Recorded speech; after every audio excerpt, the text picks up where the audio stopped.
Bismillahirrahmanirrahim. Alhamdulillahirabbil alamin. Allahumma shalli ala sayyidina Muhammad wa ala ali sayyidina Muhammad. Kawan-kawan, video saya terakhir itu tentang pompa gravitasi. Itu saya cukup senang karena banyak sekali ditonton. Tapi sekaligus saya sedih ya, karena ternyata sekitar mungkin 90% atau lebih yang berkomentar di situ tuh masih belum paham juga bahwa itu adalah sistem yang tidak akan pernah bisa berjalan, alias penipuan di internet ya kan. Nah, kemudian saya diberitahu oleh beberapa orang di komentar juga bahwa, dan beberapa kawan saya juga yang nonton ya, katanya penipuan tersebut itu sebetulnya pernah juga dilakukan zaman TVRI dulu ya, masih sekitar tahun 80-an. Pernah katanya seorang dokter membuat pompa gravitasi semacam ini juga, kemudian diliput oleh TVRI. Nah, ternyata penipuan ini sudah sangat lama berlangsung dan sampai puluhan tahun berikutnya, sampai dengan sekarang itu masih juga terjadi. Nah, baiklah, mungkin di video sebelumnya itu kawan-kawan masih bingung, maka di video saya kali ini saya akan mencoba menjelaskannya dengan lebih saintifik ya. Soalnya kawan-kawan ada yang bilang saya nggak paham fisika gitu. Oke, kita akan buktikan ya. Kalau kawan-kawan ingin istilah-istilah fisika, ayo kita pakai di video kali ini. Untuk kawan-kawan yang belum tahu apa sih pompa gravitasi, pompa gravitasi itu adalah suatu sistem yang diklaim oleh para penipu itu bahwa dia bisa memompa air tanpa bantuan mesin, tanpa listrik, tanpa bahan bakar minyak gitu ya. Nah, seperti apa sih cara kerjanya? Saya ulang sedikit lagi. Nah, seperti ini kira-kira ya kawan-kawan. Di sini kawan-kawan lihat, ini adalah wadah berisi air ya, dia tertutup rapat sampai di atas ini. Terus saya bikinkan pipa, dalam hal ini selang ya, selang ke arah sana sampai nyelup ke air. Di ujung air itu saya beri check valve seperti itu. Fungsinya apa? Agar air tidak jatuh ke sana ya kawan-kawan. Nah, kawan-kawan perhatikan, dari wadah ini kemudian air saya keluarkan melalui pipa yang cukup besar di sini, besarnya 1 inci ya. Nah, apa konsepnya? Konsepnya seperti ini kawan-kawan. Kalau ini kita buka ya, pipa ini kita buka, itu diharapkan air akan mengalir ke sini. Kemudian dia akan mengalirkan air yang di dalam sini juga. Jadi air turun, kemudian dia akan membentuk kevakuman atau hisapan di sini. Kemudian pada akhirnya hisapan yang ditimbulkan oleh wadah ini, dia akan menghisap air dari sini, sehingga diharapkan air akan naik dari bawah sampai ke sini. Ya, dengan demikian diharapkan ya, dibukanya ini dia bisa mengalirkan air dari bawah ke sini. Ya. Kemudian kalau ini kita arahkan ke sini, maka akan terjadi sirkulasi yang terus-menerus. Air jatuh ke wadah, dari wadah dihisap ke atas. Nah, itu konsepnya. Bagi kawan-kawan yang memahami sifat-sifat air, maka hal tersebut kawan-kawan langsung tahu bahwa itu adalah omong kosong. Tapi untuk kawan-kawan yang tidak paham, maka dalam video ini akan saya buat paham ya. Baik, dari video tersebut ya, yang sudah pernah saya tayangkan sebelumnya, itu banyak sekali, kira-kira mungkin 90% orang itu menganjurkan saya untuk, Pak, coba wadahnya di sini digedein. Ada yang bilang sampai 1 meter kubik ya, 1000 liter. Kemudian pipanya di sini coba digedein, Pak. Terus yang hisapnya dikecilin gitu ya. Rata-rata semuanya bilang seperti itu. Nah, dari situ saya memahami bahwa ternyata kawan-kawan memang nggak paham dengan sifat air. Nah, untuk membantu kawan-kawan memahami bagaimana sifat air, maka saya akan membuat suatu peragaan sederhana seperti ini. Kawan-kawan perhatikan, pasti kawan-kawan yang usul ini digedein, ini digedein, ini dikecilin, maka saya simpulkan kawan-kawan pasti berpikiran seperti ini. Kawan-kawan anggap bahwa, perhatikan ya, saya ini punya katrol yang mana bisa naik turun seperti ini kalau saya tarik. Nah, kawan-kawan pasti berpikir bahwa yang berat ini seperti beban yang lebih berat sini, sedangkan pipa kecil ini seperti beban yang kecil di sebelah kanan saya ini. Perhatikan, kalau menurut logika kawan-kawan pasti akan terjadi seperti ini kan. Jadi ketika ini saya lepas, ini agak saya rem dikit biar nggak terlempar. Ketika beban saya lepas, maka akan terjadi seperti ini. Nah, seperti itu ya. Jadi yang berat akan turun, yang kecil akan tertarik naik. Pasti itu kan yang dipikirkan kawan. Nah, ternyata kawan-kawan, air itu sifatnya enggak seperti itu. Ya, jadi kalau kawan-kawan memahami prinsip Bernoulli dan prinsip Pascal, maka kawan-kawan akan memahami bahwa hisapan yang dihasilkan oleh wadah di sini dan plus pipa di sini ya, itu tidak dipengaruhi oleh besarnya wadah di sini. Jadi mau kawan-kawan beri di sini wadah sebesar 1000 liter, bahkan 10.000 liter, atau bahkan dunia seisinya ditaruh di sini, tapi kalau ininya lebih panjang, ya, maka hisapan yang dihasilkan oleh pipa kecil ini akan lebih besar. Karena apa? Dia lebih panjang atau lebih tinggi gitu. Sedangkan di sini lebih pendek. Maka kevakuman yang dihasilkan di atas sini, di sini akan lebih kecil daripada ini lebih besar daripada ini. Ya. Nah, kalau kawan-kawan mungkin masih nggak yakin, saya buatkan lagi satu peragaan yang lebih sederhana juga. Nah, kawan-kawan bisa lihat di belakang saya ini. Nah, kawan-kawan perhatikan, di sini saya membuat simulasi. Ini sebetulnya mirip sekali dengan itu, tapi dengan bentuk yang berbeda. Kawan-kawan perhatikan bahwa di sini itu sebenarnya dia membentuk huruf U terbalik. Nah, seperti itu. Ada yang bilang seperti huruf N, terserahlah. Jadi ini adalah berbentuk huruf U terbalik. Dengan daerah sini, airnya jauh lebih banyak dibandingkan dengan daerah sebelah sini. Nah, maka saya membuat suatu perumpamaan yang semisal atau sangat mirip ya. Ini juga berbentuk U terbalik. Kawan-kawan perhatikan. Nah, di sini adalah pipa setengah inci, yang di sini pipa 2 inci. Kemudian ketinggiannya sama, lalu saya gabungkan ya seperti ini. Ini seperti jembatan. Nah, ini sudah saya isi penuh dengan air ya. Nah, kalau menurut logika kawan-kawan ya, kalau kawan-kawan logikanya masih seperti ini tadi, air yang berat ya, air yang berat akan jatuh kemudian menarik air yang ringan, maka kawan-kawan perhatikan. Di sini ini saya bilang sudah terisi penuh dengan air, tapi di sini masih saya tutup sehingga air tidak bisa mengalir kemana-mana. Sekarang kawan-kawan pikirkan, kalau menuruti logika yang pakai beban padat seperti ini, maka ketika tutup ini saya buka kedua-duanya, maka seharusnya air yang dari sini itu akan keluar di sini, kemudian yang dari sini akan tertarik, seperti itu kan. Nah, apa yang terjadi sekarang? Ayo kita buktikan. Saya akan membukanya ya. Apakah akan terjadi aliran ke sini? Kan ini jauh lebih berat ya.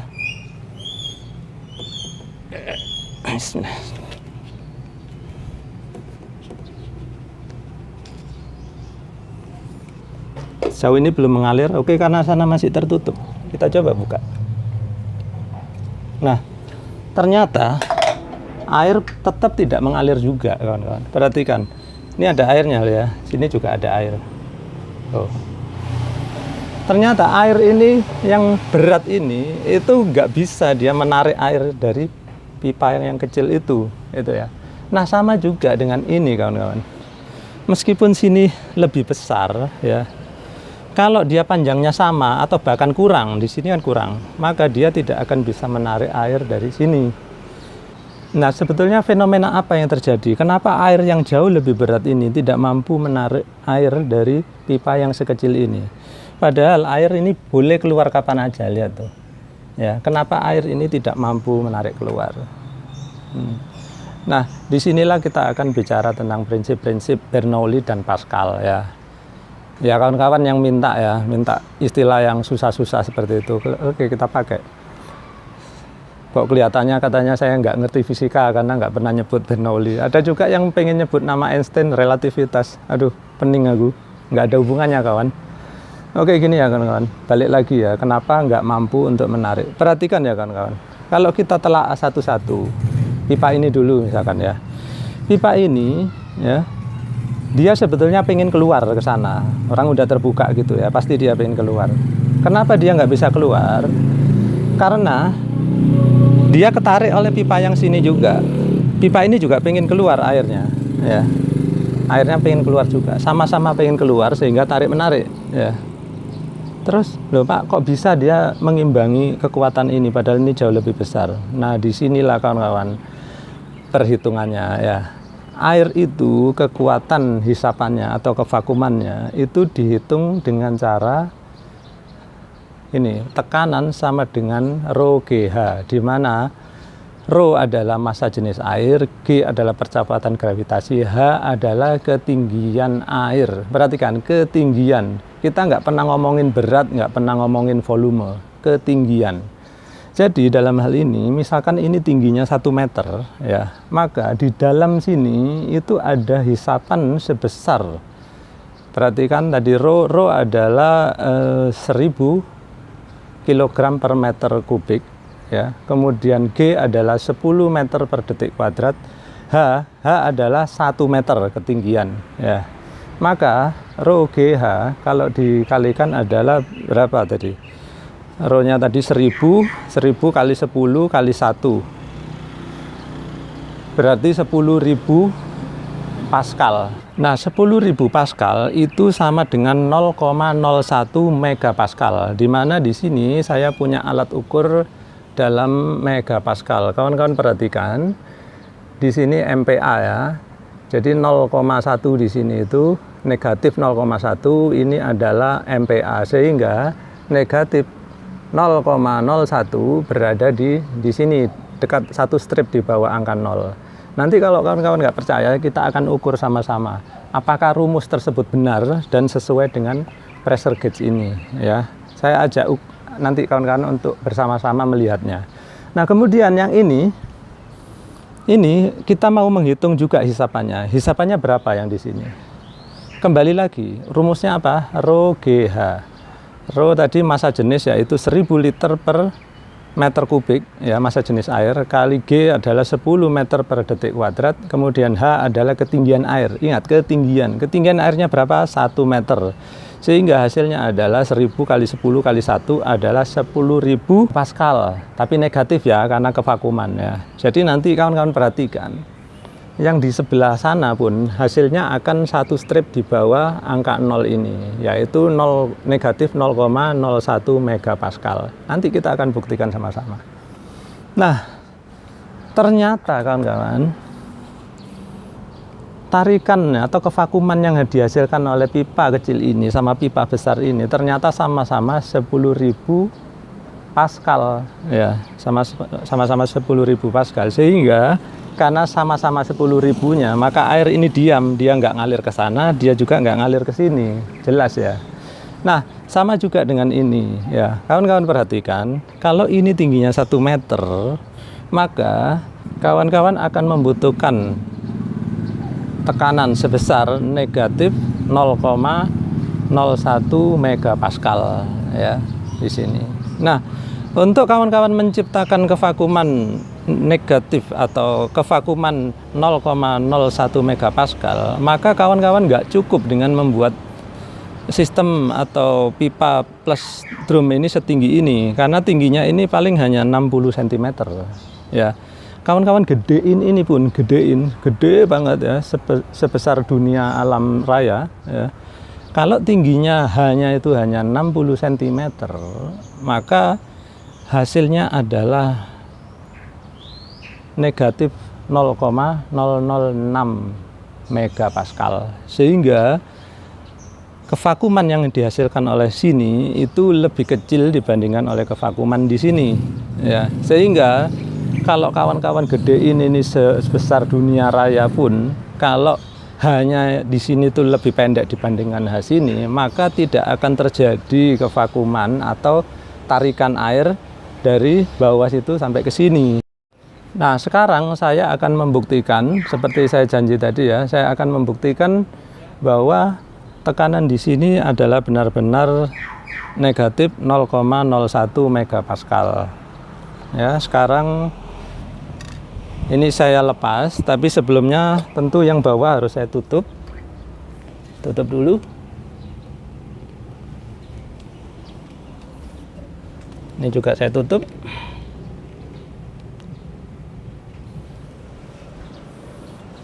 Lalu ini saya buka.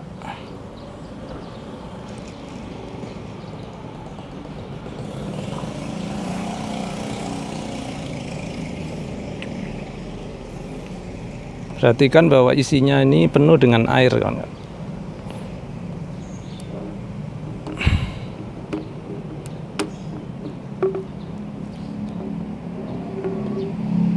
Ya, tumpah airnya. Oke. Sekarang perhatikan ya. Saya taruh alat ukur di sini. Ini aja dulu ya, nanti yang sana juga.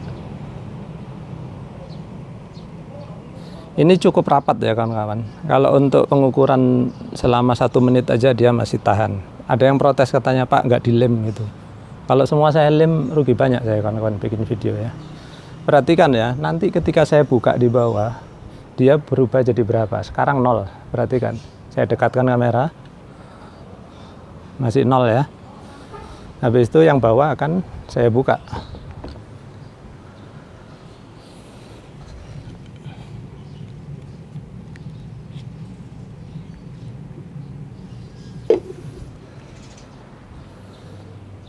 Sekarang perhatikan berapa tekanannya.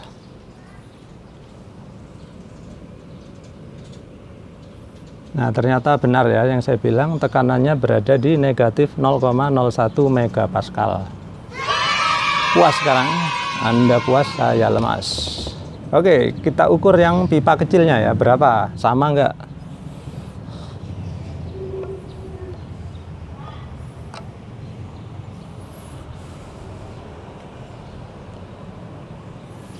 Perhatikan ya kawan, ini saya cabut, nanti air akan tumpah semua karena nggak ada yang nahan lagi. Tadi kan saling tarik menarik.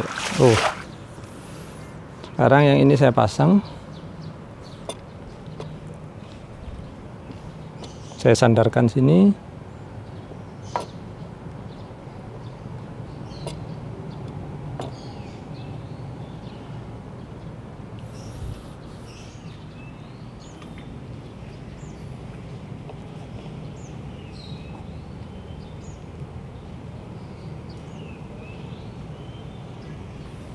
Kita lihat tekanannya harus 0 ya. Dimulai dari 0. Nah, kayak Pertamina ini 0 ya. Sekarang saya lepas tutup bawah. Perhatikan nanti.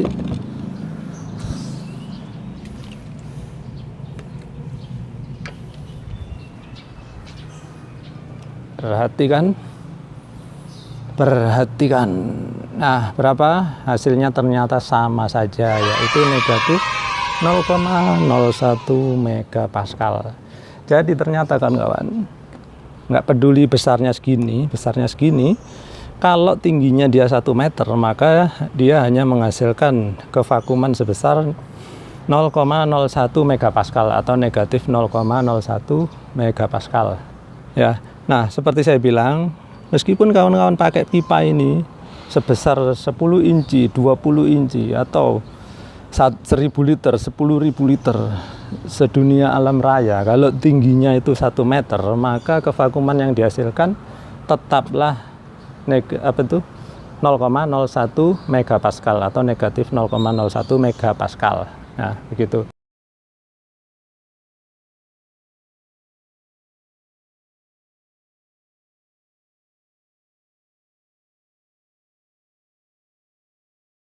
Nah, sekarang kembali lagi ke laptop, kembali lagi ke pompa gravitasi ini. Jadi secara teori harusnya kawan-kawan sekarang sudah memahami ya, bahwa kalau ini saya buka, bagaimanapun dia tidak akan bisa menarik air dari sana gitu ya.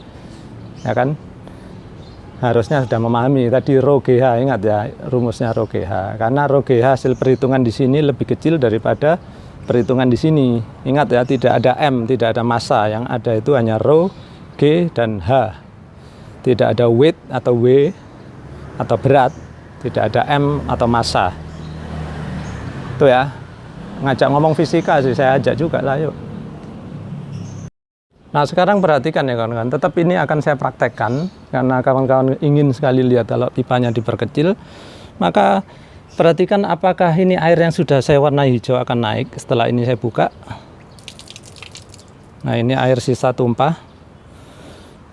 Meskipun ada air tumpah-tumpah di sini, sama sekali tidak menarik air di sini ya. Tidak ada kenaikan. Saya bawa mendekat. Kalau pengen lihat lebih dekat, perhatikan.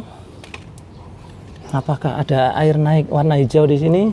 Tidak ada sama sekali. Tapi kawan-kawan, ternyata ya dari sekian banyak ide mengecilkan ini, membesarkan ini, ya ada satu ide yang ternyata membuat pompa gravitasi ini berhasil mengalir. Nah, apakah berarti selama ini saya salah mengatakan bahwa pompa gravitasi ini adalah penipuan? Ayo kita buktikan. Usulan tersebut apa? Katanya kawan-kawan, kalau ini dipanjangin, ya, dipanjangin di bawah dari permukaan air yang sini, maka akan terjadi aliran gitu. Kayaknya masuk akal ya. Ayolah kita coba ya sekarang ya. Ini akan saya ganti yang lebih panjang. Terus ini biar nggak kekecilan, biar gampang dilihat, saya akan ganti dengan pipa yang lebih besar ya. Ayo kita lihat. Kayaknya bisa kawan-kawan. Baiklah, di sini pipa sudah saya ganti ya kawan-kawan. Ukurannya memang ya kurang lebih sama, tapi ini teori yang berbeda ya. Ini yang kawan-kawan usul, ininya dipanjangin sehingga dia jatuhnya lebih pendek dibandingkan yang sebelah situ. Nah, kita coba ya sekarang ya, apakah air ini benar-benar akan mengalir. Sehingga kita, wow, ternyata pompa gravitasi ini berhasil. Ayo kita perhatikan. Lihat apakah ada air mengalir di sini. Kalau kelihatan air terhisap, maka di sini akan berwarna hijau ya. Benar kawan-kawan. Perhatikan tuh, warna hijau naik ya. Naik. Kita tunggu ya sampai setinggi apa dia naik. Sementara masih di sekitar sini. Ini karena kevakuman yang besar ya kawan-kawan. Perhatikan. Ini panjangnya ini total sampai sana kira-kira 1,5 meter, sehingga kevakumannya sangat besar sampai ini meleot. Tapi apakah dengan meleot ini mengurangi kemampuan dia untuk menghisap? Kita tunggu aja.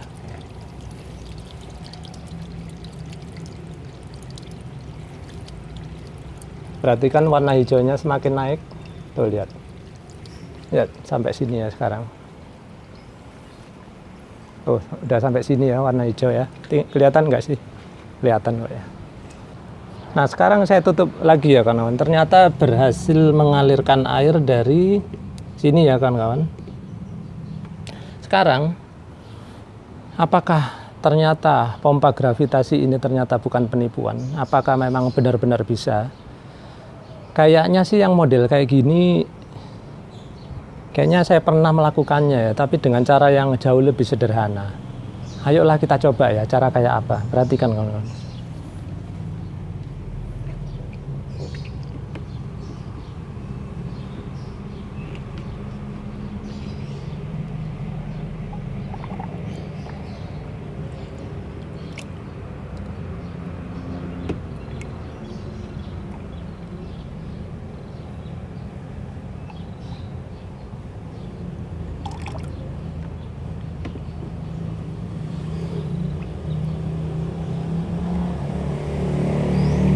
Perhatikan ya kawan-kawan. Dulu waktu kecil itu kayaknya saya pernah main-main kayak gini. Perhatikan tuh. Tuh. Ternyata dengan cara gini aja air sudah bisa ngalir ya. Terus untuk apa ini pompa gravitasi ini ya? Ya. Sekarang kawan-kawan tahu kan? Ini namanya itu adalah sifon ya kawan-kawan. Dia itu memang bisa, sifon itu menarik air dari permukaan lebih tinggi ke permukaan lebih rendah.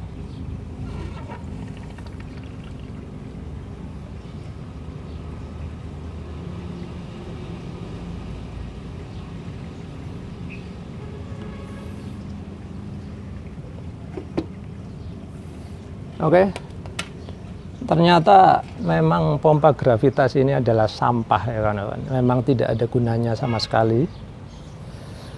Kemudian yang saya kasihan ya, ada salah satu orang itu yang mengirimkan videonya ke saya.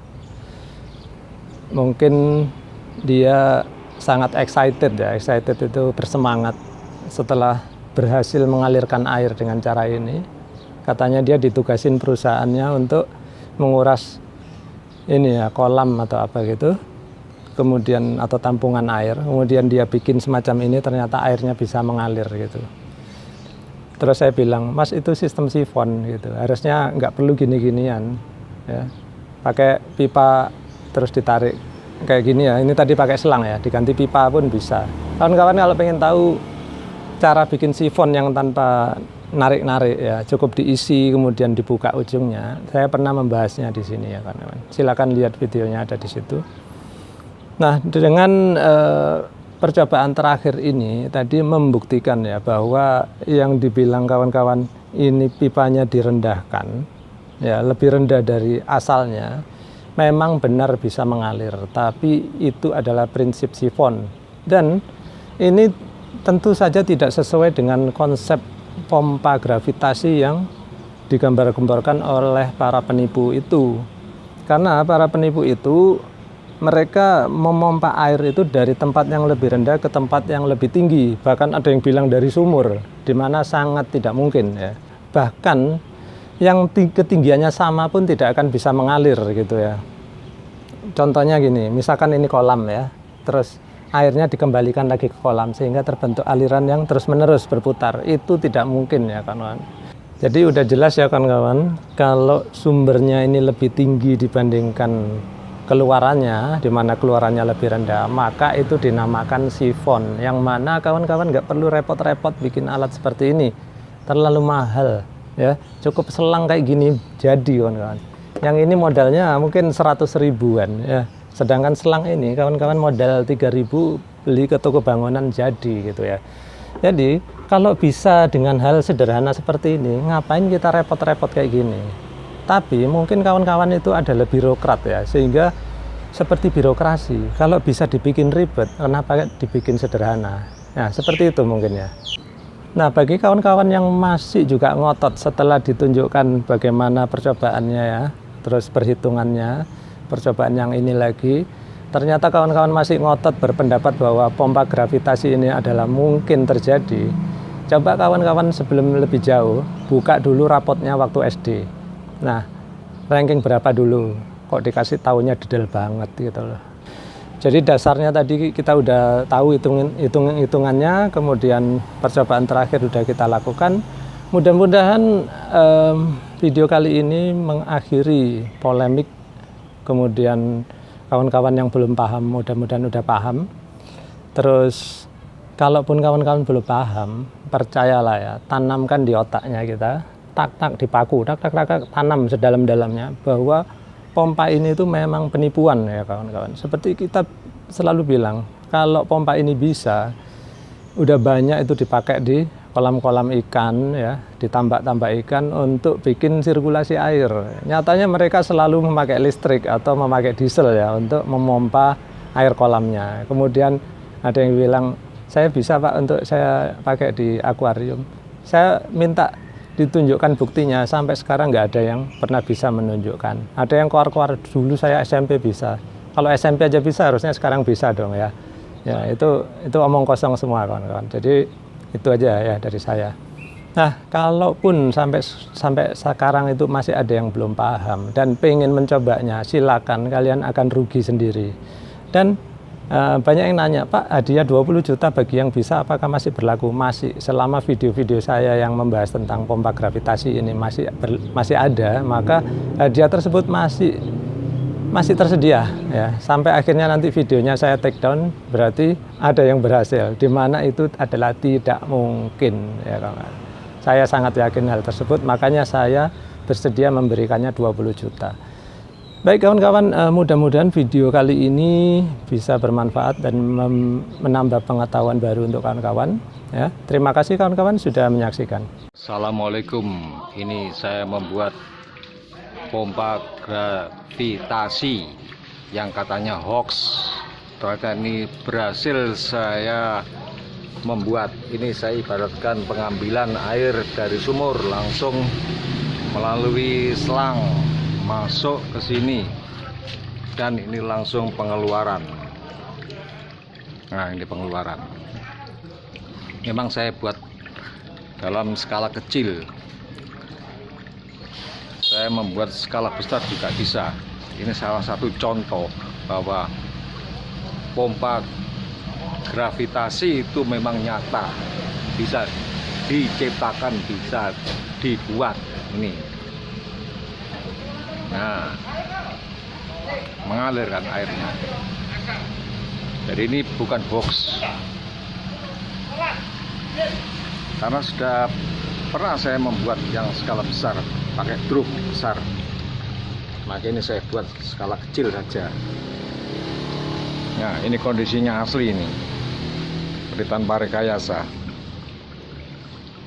Air terus mengalir, air terus menghisap.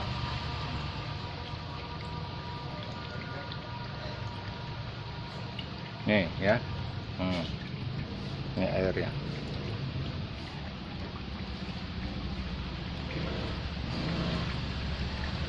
Jadi betul-betul nyata ini, nggak bisa dibohongi. Ilmu soalnya. Ayo 20 juta. Saya membuktikan tantangan saya.